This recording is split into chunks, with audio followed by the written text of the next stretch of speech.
The rebellion of Sandy's light. Sandy had always been different. From a young age, she could feel the energy of the world around her, the whispers of the unseen, the pull of the spiritual realm.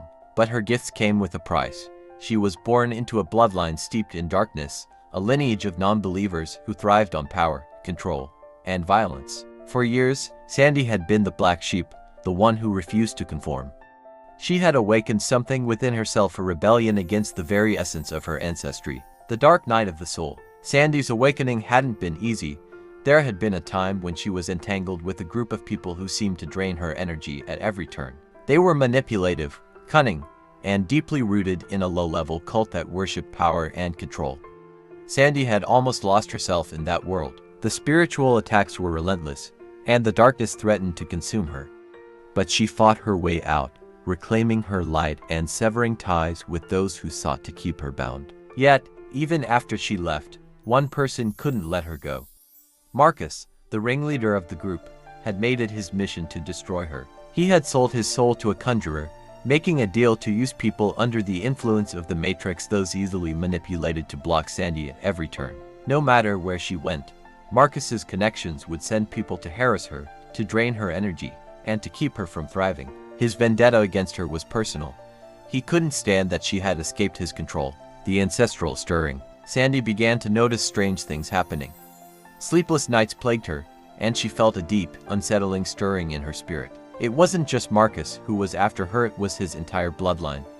Sandy's presence had awakened something in their ancestry, a rebellion against the evil that had been passed down for generations. The ancestors of Marcus's lineage were restless, and they were reaching out to Sandy, showing her the darkness that had consumed their descendants. In a vision, Sandy saw Marcus's family, a pack of non-believers who drank the wine of violence and thrived on chaos. They had no idea the evil they were entangled in, no understanding of the curses they were perpetuating, but Sandy saw it all. She was shown the traps they had set for her, the ways they had tried to gatekeep her success and cut her off from her natural support system. They had even used her as bait, luring her into their world to try and break her spirit. The judgment. But Sandy wasn't alone.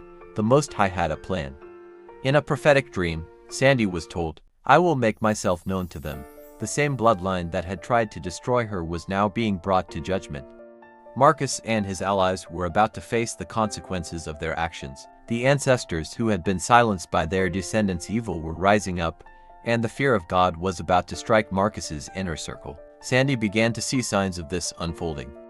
Marcus's closest ally, a sibling who had supported him financially and emotionally, suddenly turned against him.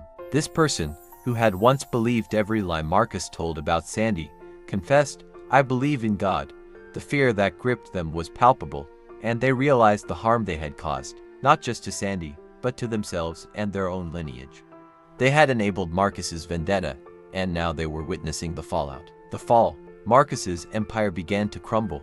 The traps he had set for Sandy backfired, and he fell into them himself. The sleepless nights, the anxiety, the violent physical situations, all of it was now his to bear. The ancestors of his bloodline had turned against him, and the curses he had tried to place on Sandy were now consuming him. Sandy watched as Marcus's world collapsed, but she felt no joy in his downfall.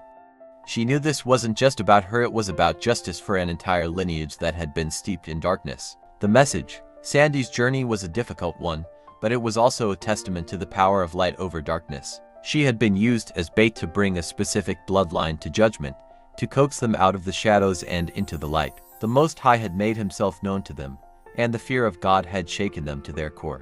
As Sandy reflected on her journey, she realized that her rebellion against her own bloodline had been divinely orchestrated. She had been chosen to expose the darkness, to integrate it, and to conquer it. And though the path had been painful, she knew it was worth it. The ancestors had been heard, the curses had been broken, and Sandy's light had prevailed. Final message. I will make myself known to them. The pack of non-believers has borne witness to the fear of God.